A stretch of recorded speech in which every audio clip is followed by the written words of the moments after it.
To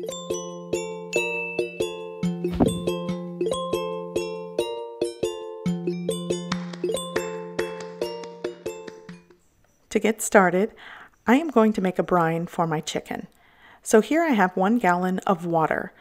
Into my cold water, I'm going to add a 1/3 cup of sea salt. Normally I use kosher salt, or you could also use pickling salt, but this is what I have right now.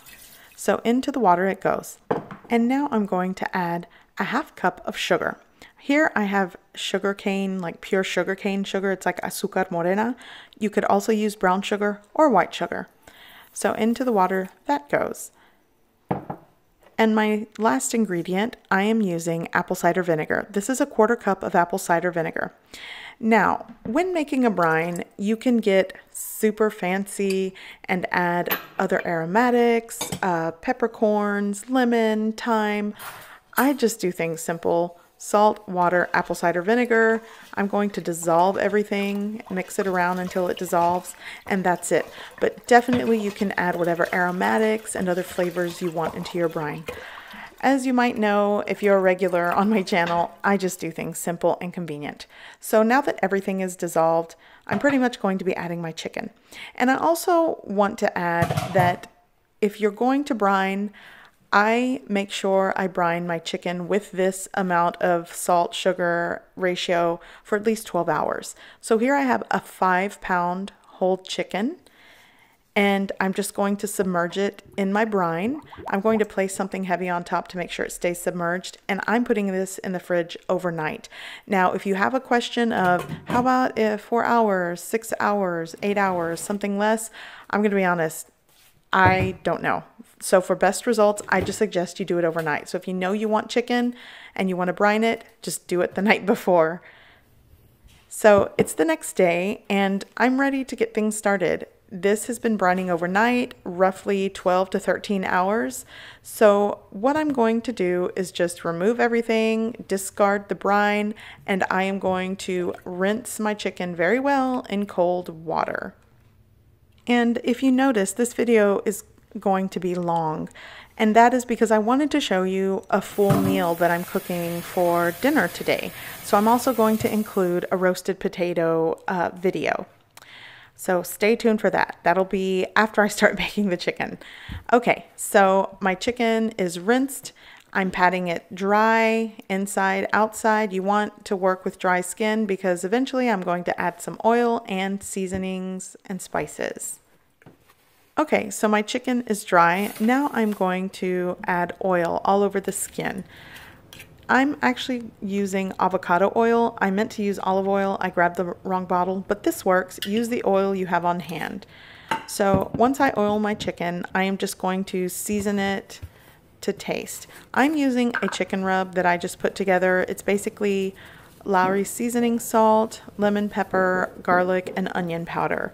You could use salt and pepper, you can use Cajun or Creole seasoning, use what you like and do it to taste. So let me just get this out of the way, and I'm basically going to rub the oil and seasoning all over the chicken. Now you can use like baking or cooking twine, but I basically used the extra skin under the legs, poked a hole through it and put both of the legs through it. And now I'm just locking the wings in place by folding it back. As you can see, I'm just folding it back and it keeps it in place and tighter and closer to the body of the chicken. Again, you can use twine and, you know, tie everything together, but again, I'm just using the technique that I'm used to. It's convenient. So now I'm going to place my chicken on top of carrots, onion, celery, and a whole head of garlic split in half. You do not have to do this, but I like to create juices at the bottom because I like to make a gravy. So again, if you're roasting your chicken and you don't have onion, carrot, or you don't even want to do this, you don't have to. Put it in a baking dish with a rack or no rack and just roast it in the oven. But I like to do this because I do want to create a gravy out of the chicken juices that render from the chicken. And I did this off camera. I forgot to do it. Well, right now I'm adding a little more seasoning on the top, but I'm also going to be adding 2 cups of water in this baking dish. I do notice when I use this particular dish, on 375 the veggies start to burn before any of the juices or fat renders from the chicken, so this is why I like to add 2 cups of water. So you might not have to do this if you use a different baking vessel. I am cooking this in a preheated oven of 375 degrees Fahrenheit. I'm cooking this 15 to 20 minutes per pound. It's somewhere in between there. And you want to make sure the internal temp reaches 165 up to 180 or until the juices run clear near the inner thigh. And again, 165, 180, it's up for debate what the perfect internal temperature is. So use your best judgment.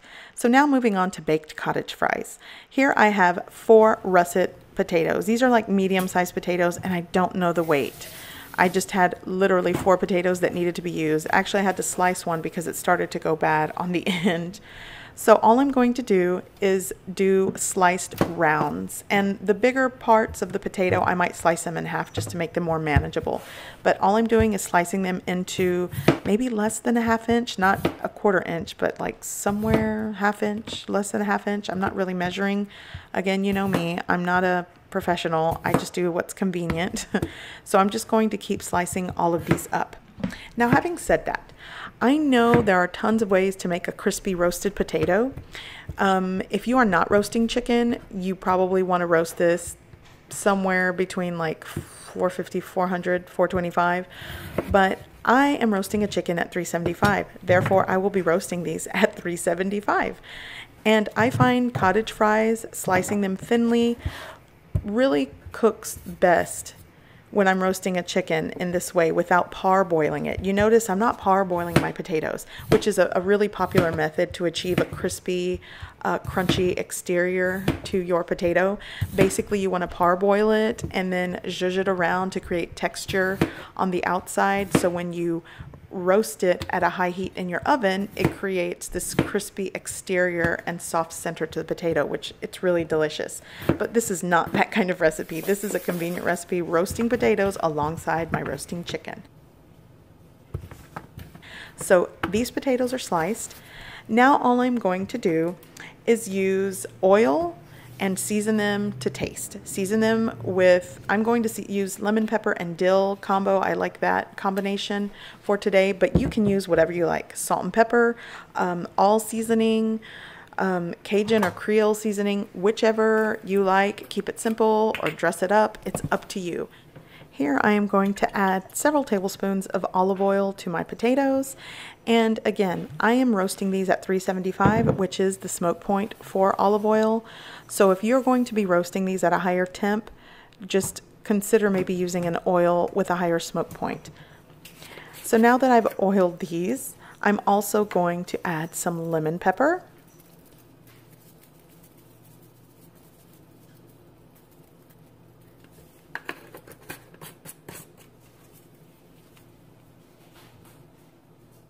Next, I'm going to add some dried dill.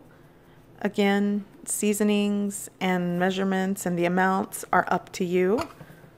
But I like the combo of lemon and dill on potatoes, especially with like roasted chicken. And I'm also going to be adding salt to taste.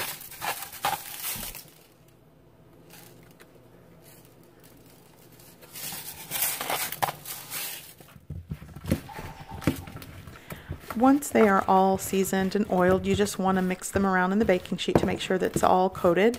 And then I'm going to lay them flat in a single layer. And giving space between your potatoes will create a crispier texture, but you know, if it's crowded, it's okay too. Okay, so last minute I decided I want to add some garlic powder, so I'm just going to shake it on the top, so I'm not going to mix it in. Again, this is me just coming up with things on the fly. Okay, so the last ingredient I'm going to add is unsalted butter. Why unsalted butter? Because I have like a little over 2½ tablespoons left that I just want to use. So yeah, I'm just going to cut up small little dollops of butter and just put them throughout the baking pan. And these are pretty much ready to roast in the oven alongside my roasting chicken. So again, just, you know, I guess I hate to call this like an exact recipe because a lot of the things that I cook, it's literally me opening the fridge and going, what needs to be made today? Okay, my potatoes are going bad. All right, potatoes. Oh, I have just a little knob of butter just wrapped in the fridge. Let me use that. So a lot of the things that I cook, it's really me just trying not to waste food and coming up with ideas on how to just, you know, create a tasty meal. So if you're new to my channel, you might realize that I do cook this way. And if you're one of my faithful subscribers, then you know this already. So I'm going to be baking these in my preheated oven at 375 degrees Fahrenheit for around 45 minutes. I'll be flipping them over halfway through.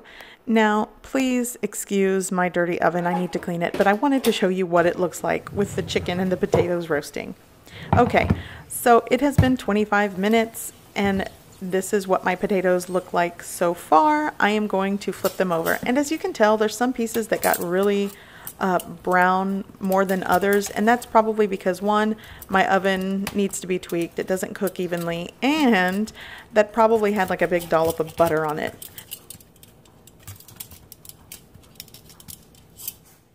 So it took me all of 2 minutes to flip these over. I know it looked tedious, but it's no biggie. So right back into the oven for another 20 minutes or so.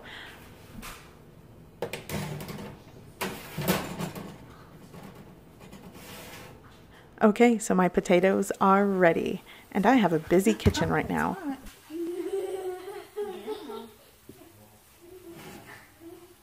Just to remind you, I roasted these in a preheated oven of 375 degrees for around 45 minutes, flipping them over halfway through. And this is what you end up with. Some crunchy, some tender, some slightly golden brown. It's not perfect, but it sure is tasty. And I thought I'd get a little fancy and serve them stacked on a platter, and I'll probably sprinkle some dried parsley over them for a pop of color. The house smells so great with roasting chicken and potatoes. I can't keep the guys away. They want to try the potatoes. Go ahead, try one. Gee. Go ahead.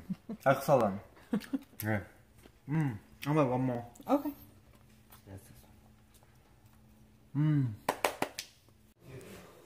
So here is a closer look at my delicious cottage fries that I roasted in the oven, and it's going to be the perfect addition to my roasted chicken. Speaking of chicken, back to the chicken. So my chicken has been roasting for 1 hour and 45 minutes. Again, cook time will vary according to the weight of your chicken, what you bake it in, and the temperature of your oven. So again, just use an internal thermometer to help guide you through the doneness of your chicken. And again, you want the juices to run clear. So another tip to delicious, tender, moist chicken, aside from brining it, is to allow it to rest. And look at all those delicious pan juices. I can't wait to make gravy with it.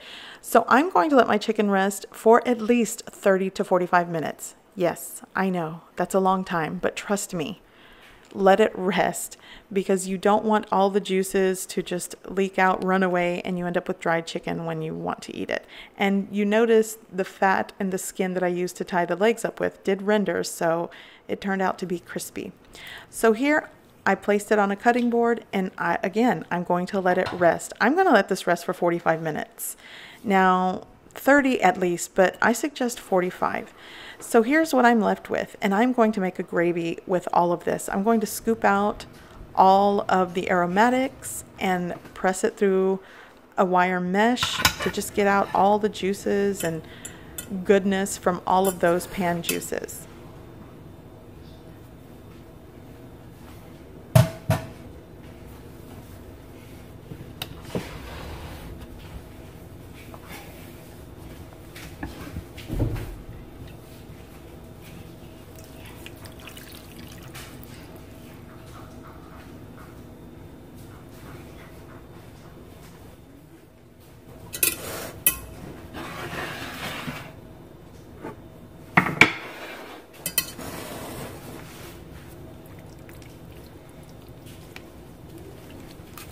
I want to mention, I'm filming how I'm going to make the gravy, but it's really not an exact measurement. It seems that I have around 1.5 cups of pan juices, and that also does include chicken fat. So what I'm probably going to do is put this in a fat separating cup. It's like a cup that separates the fat. You know, the fat will float on top and the juices to the bottom. And here I have a saucepan, and I'm just going to put as much fat from the pan juices as possible but first I need to pour out the actual juices to see if it separates. And normally when I do this, I like to let it set for like 10 minutes to make sure the fat does separate, but I'm kind of in a hurry. So I'm left with most of the fat in this separating cup, and I'm just going to pour the fat right into this preheating pan and make a roux with some flour. So I'm going to let the fat heat up, and I might have to add a little more later, but this is pretty much what I do to make a gravy from the pan juices. Here I have 2 tablespoons of flour. Again, this is not exact. I'm just going to sprinkle it in here and just start cooking out the flour as best I can, and then from there add the pan juices back and create a gravy. Again, this is not really an exact recipe. This is me doing things on the fly like I always do, and sometimes I fail and sometimes I win. So let's see what happens. I can already tell I probably need a little bit more oil, but oh well. I'm just going to try to work out the lumps the best that I can with the rest of the pan juices and have this gravy. And I will add that the pan juices are very well seasoned. So if you're making this gravy from pan juices, you don't want to add any seasoning or salt until after the gravy is done, because you don't want to over salt it. I actually don't think I need to add any salt to this because the pan juices are well seasoned, and a little bit goes a long way. By the way, take a look at my burnt pan. You want to know why it's burnt? Because I have other people in the household that like to cook on high temperatures and burn my pans. So just ignore that. Everything is just crazy today with a lot of the things that I'm doing, but you know, I'll get there. So I'm just working out the lumps. I've added all the pan juices, and I can tell I need a little bit of water to thin it out, but pretty much this gravy is done. I'm just going to add a little bit of water, maybe like 1/3 to 1/2 cup of water to thin it out a little bit so it doesn't get too thick. And I probably would have done better not using 2 tablespoons of flour. Maybe 1.5 tablespoons would have worked. So again, I pretty much have it where I want it, a little bit of water in, and the gravy's done.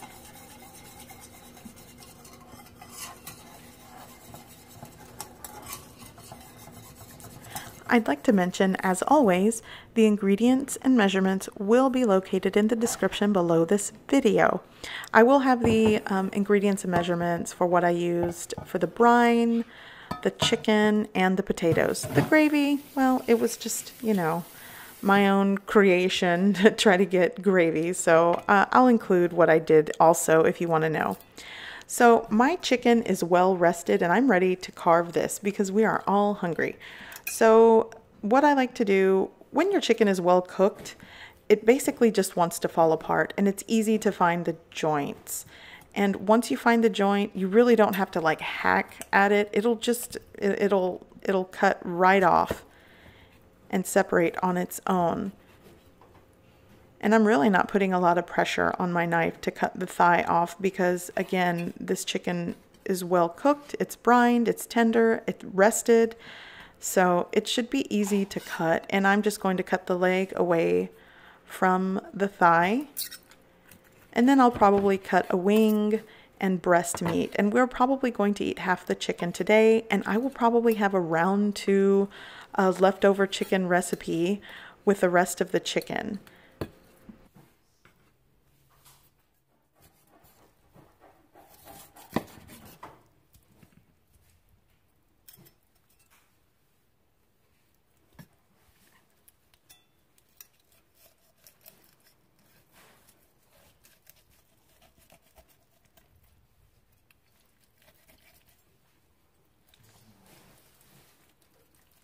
I can already tell by cutting into the chicken breast that it is tender, moist, and juicy. And this is what I love about brining my chicken before I roast it. Now, I know there are other methods to cooking an unbrined chicken and achieving tender, moist chicken, but for me, I truly love to brine my chicken. It's fail-proof, in my opinion, when I'm roasting it, that I'm going to always get a tender, juicy, and moist chicken breast. And I'm just going to cut into the chicken breast so everyone gets some of the skin, which is our favorite part. And I'm sorry, I have to go in for a bite. So this roasted chicken recipe and the crispy cottage fries are a family favorite in our house. I'm serving it alongside some salad greens, and let's not forget the gravy.